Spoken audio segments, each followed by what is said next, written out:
Sanjeev sir YouTube channel पर आपका हार्दिक अभिनंदन है।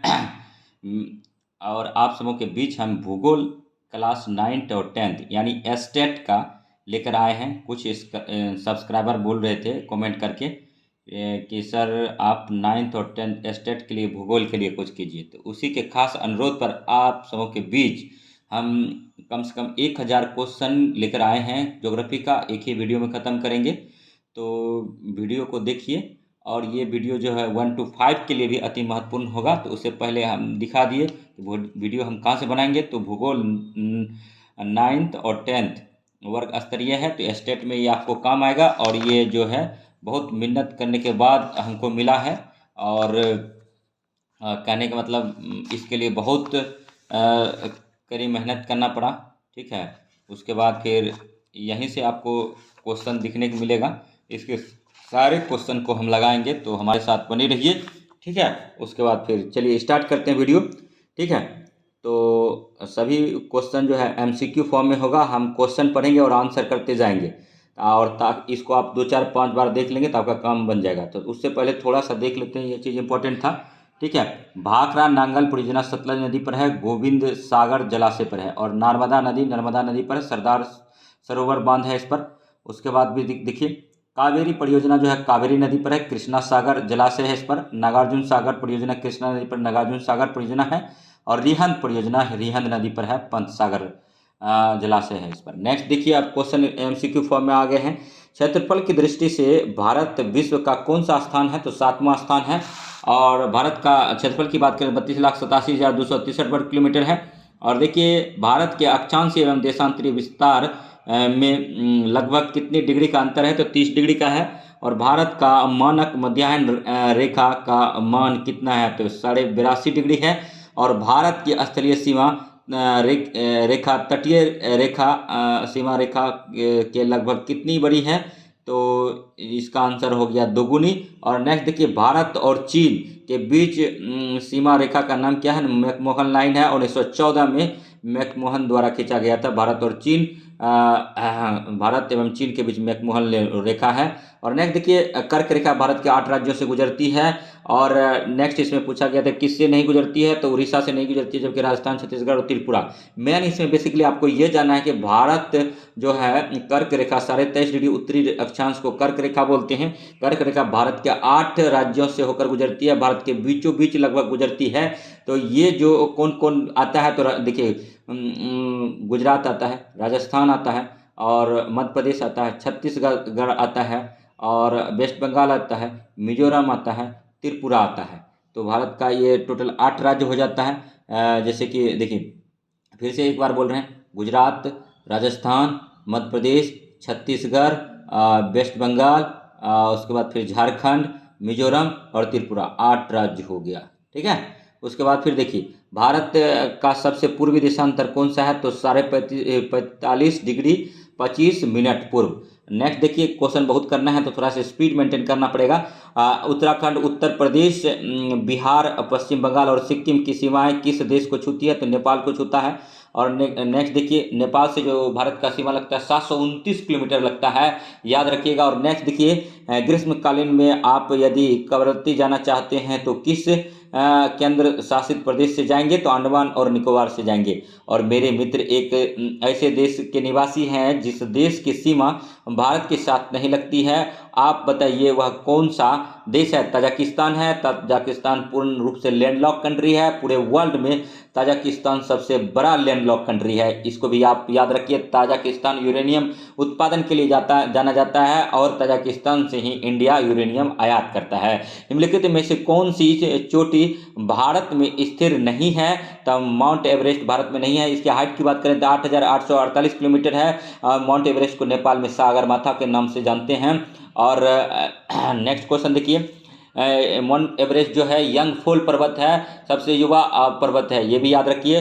और नेक्स्ट जो है जहाँ तेथिस सागर था वहीं पर माउंट एवरेस्ट है। नेक्स्ट देखिए बिहार के उत्तर पश्चिमी किनारे पर हिमालय की कौन सी श्रेणी है, तो शिवालिक श्रेणी है। हिमालय के निर्माण में कौन सा सिद्धांत सर्वमान्य है, प्लेट विवर्तनी सिद्धांत है। सैंडल चोटी की ऊंचाई कितनी है, तो 642 मीटर है। भारत का सबसे प्राचीन भूखंड कौन सा है, प्रायद्वीप का पठार है, एक स्थलीय भाग जो 3 ओर से समुद्र से गिरा है उसको प्रायद्वीप कहते हैं। तो सभी क्वेश्चन जो है अति महत्वपूर्ण है, क्वेश्चन को बार बार देखिएगा। और आपके विशेष अनुरोध पर स्टेट के लिए अभी तो 1 to 5 कराना था, लेकिन आपके विशेष अनुरोध पर स्टेट का ये क्वेश्चन लेकर आए हैं।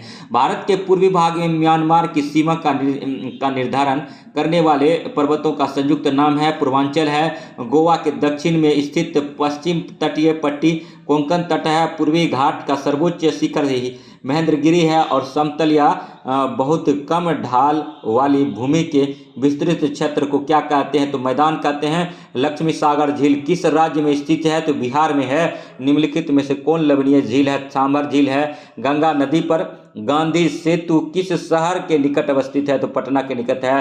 पटना जो है गंगा नदी तट पर है। पटना गंगा नदी बिहार में जो है 445 किलोमीटर बहती है, सबसे ज़्यादा पटना में ही बहती है, याद रखिएगा। और नेक्स्ट देखिए, भारत की सबसे लंबी नदी गंगा नदी है। और कौन सा नदी भ्रंश घाटी से होकर बहती है? तो तापी नदी भ्रंश घाटी से होकर बहती है।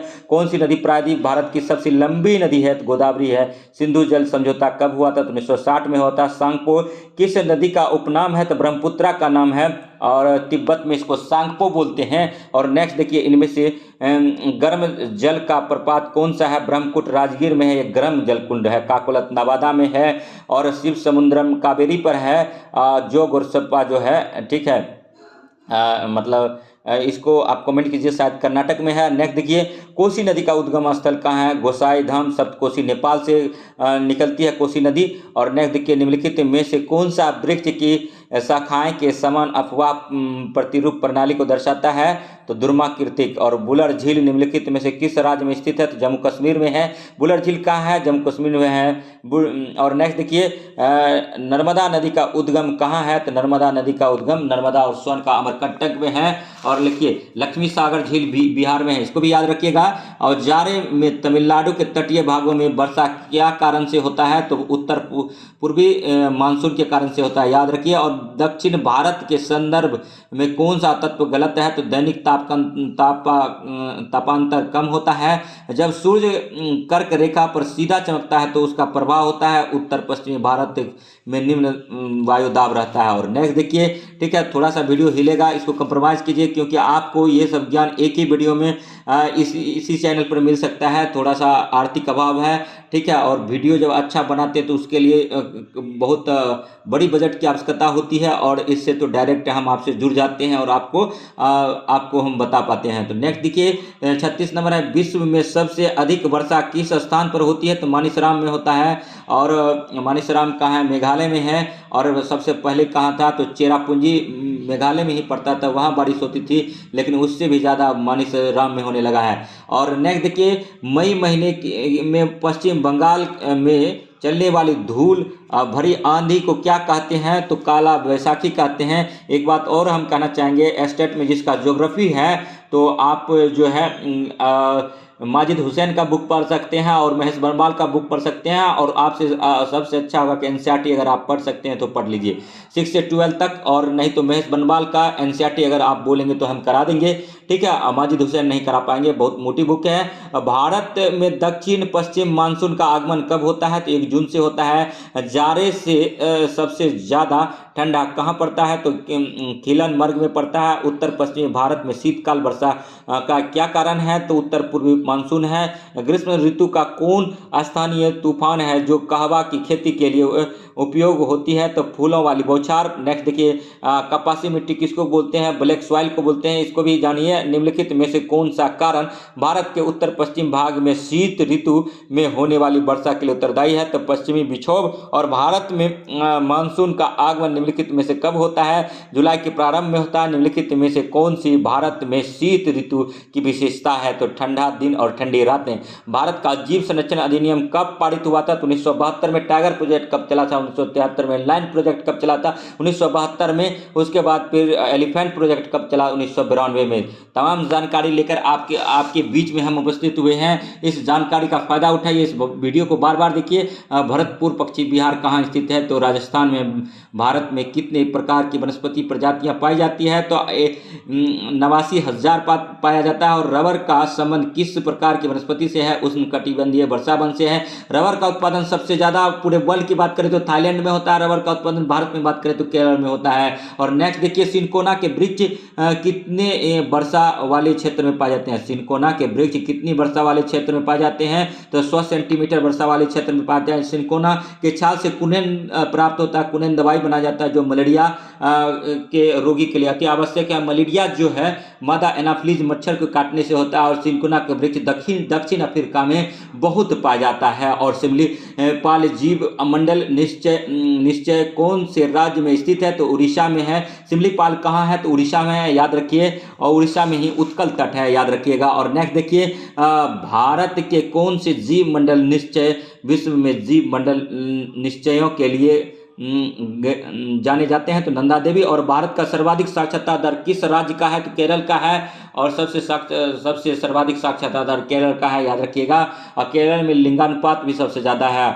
और बिहार की बात करें, बिहार के संदर्भ में तो साक्षरता दर रोहतास का सबसे ज़्यादा है और सबसे कम मुंगेर का है, याद रखिएगा। और नेक्स्ट देखिए, भारत की औसत आयु संरचना क्या है? तो 64.6% है। और नेक्स्ट देखिए, 2001 की जनगणना के अनुसार प्रति 1000 पुरुष महिलाओं के लिए अनुपात क्या स्थिति थी? तो 933 महिलाएं थी।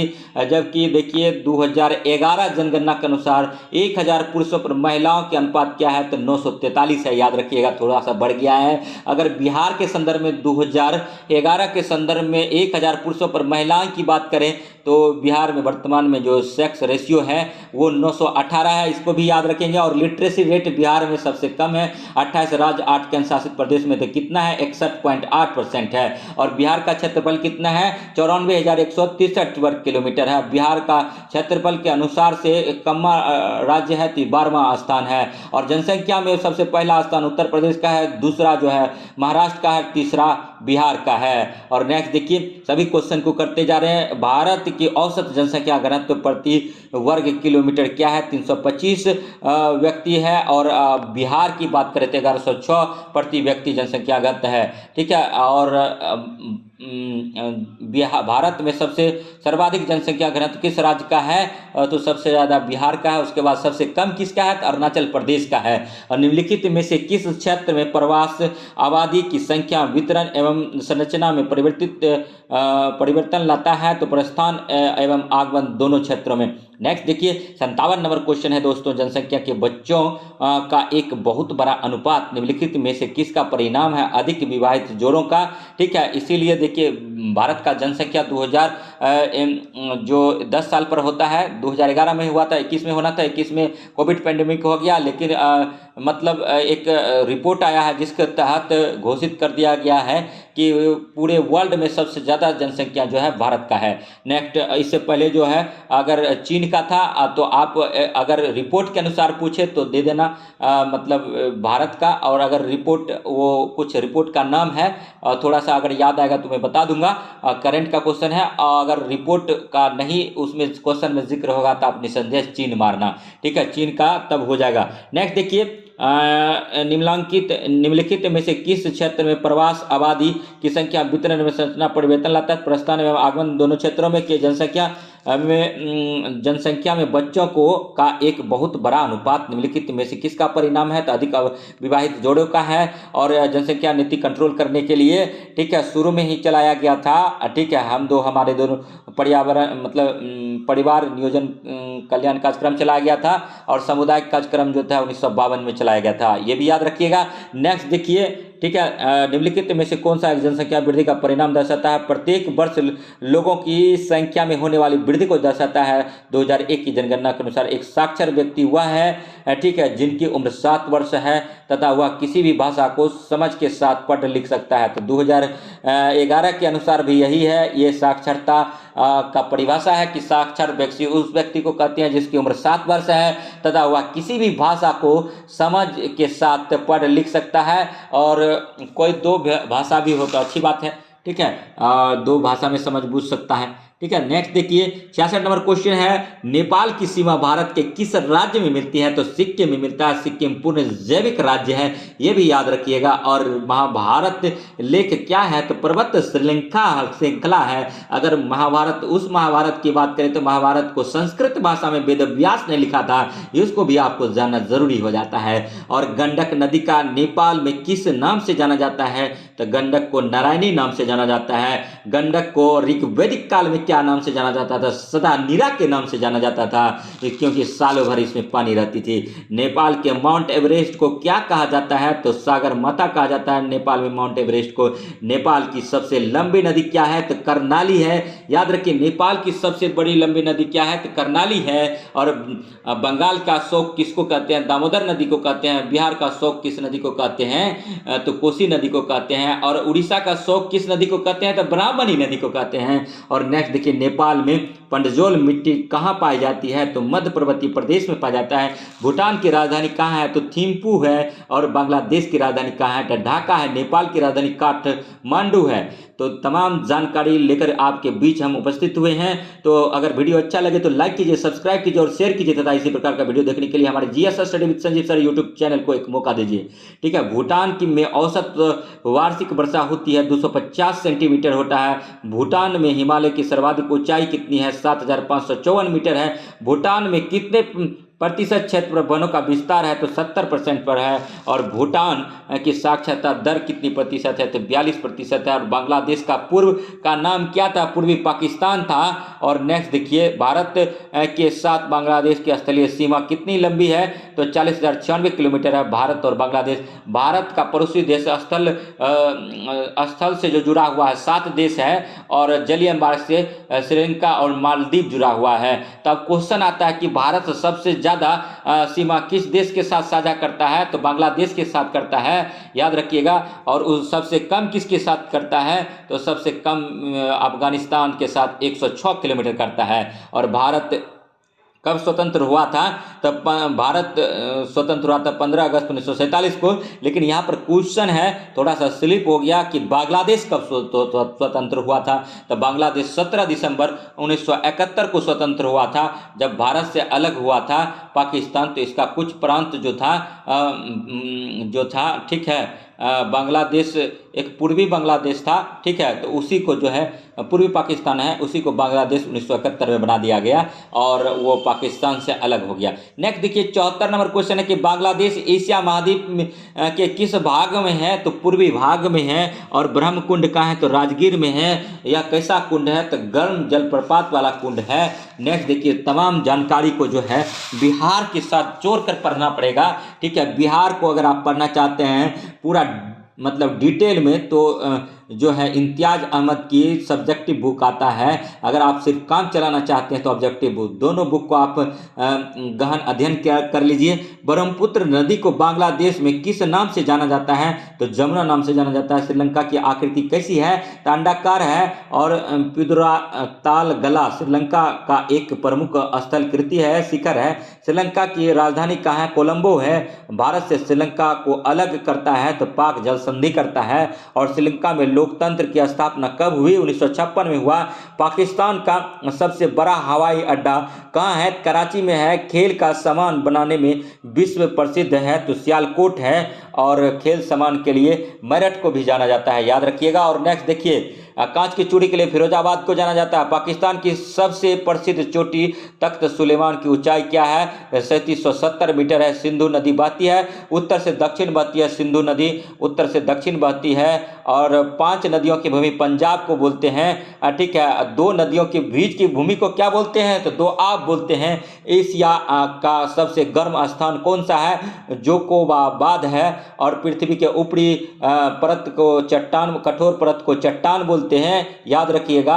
और मेग्मा जब पिघलता है, मेग्मा जब निकलता है तो चट्टान का रूप ले लेता है। और चट्टान जो है, ठीक है, चट्टान अपसादी चट्टान जब टूटता है तो उससे बेसाल्ट चट्टान जब टूटता है तो मिट्टी, काली मिट्टी का निर्माण होता है, याद कीजिएगा। और सिंधु की देन किसे कहा जाता है? तो पाकिस्तान को सिंधु का देन कहा जाता है। सिंधु नदी बहती है उत्तर से दक्षिण, एशिया का सबसे गर्म स्थान जो है जोकाबाद है, ठीक है। उसके बाद फिर देखिए कौन सी मापक विधि सर्वाधिक मान्य है, तो निरूपक भिन्न है। मानचित्र की दूरी को मापनी में कैसे जाना जाता है, तो अंश में, और नेक्स्ट मापनी में हर व्यक्त करता है, ठीक है। धरातल की दूरी निम्नलिखित में से कौन सा समापक निरूपक भिन्न का है, सेंटीमीटर है। और नेक्स्ट देखिए 91 नंबर पर क्वेश्चन पर आ गए हैं, ठीक है। 500 लगभग क्वेश्चन है इसमें। निम्न में से किस मापनी के द्वारा किलोमीटर और मील दोनों की दूरियां को दर्शाया जा सकता है। रेखीय मापन क्षेत्र में जाकर इकट्ठे किए गए आंकड़े को क्या कहा जाता है, तो प्राथमिक आंकड़ा कहा जाता है। भूगोल में क्षेत्रीय अध्ययन एक उपागम है और आपदा प्रबंधन के प्रमुख घटक हैं। आपदा के पूर्व सामुदायिक स्तर पर तैयारी करना। और नेक्स्ट देखिए मानव जनित आपदा के प्रभाव को कम करने के कारण कौन से उपाय हैं, तो सामुदायिक जागरूकता पर ध्यान देना। इनमें से कौन परमाणु ऊर्जा केंद्र है, केगा, दिल्ली, वाराणसी और मेरठ, तो केगा है, केगा। और नेक्स्ट हिरोशिमा किस देश में है, तो जापान में है। और हिरोशिमा किस देश में, जापान में है। परमाणु विस्फोटक ठीक है, कैलिफोर्निया है। भोपाल रासायनिक गैस रिसाव हुआ था 3 दिसंबर 1984 को। तो तीकरण जो है 97 में गैस रिसाव के कारण भारी बीमारी होता है। उल्टी और अम्लीय वर्षा सर्वाधिक प्रभाव होता है। समुद्र घाटी डेंगू बीमारी होता है। बर्तन से अधिक समय तक पानी रहता है। एंथ्रेक्स क्या अति सूक्ष्म जीव, और भारत में ऐसे लोग लगभग लोग प्रभावित होते हैं 25 करोड़।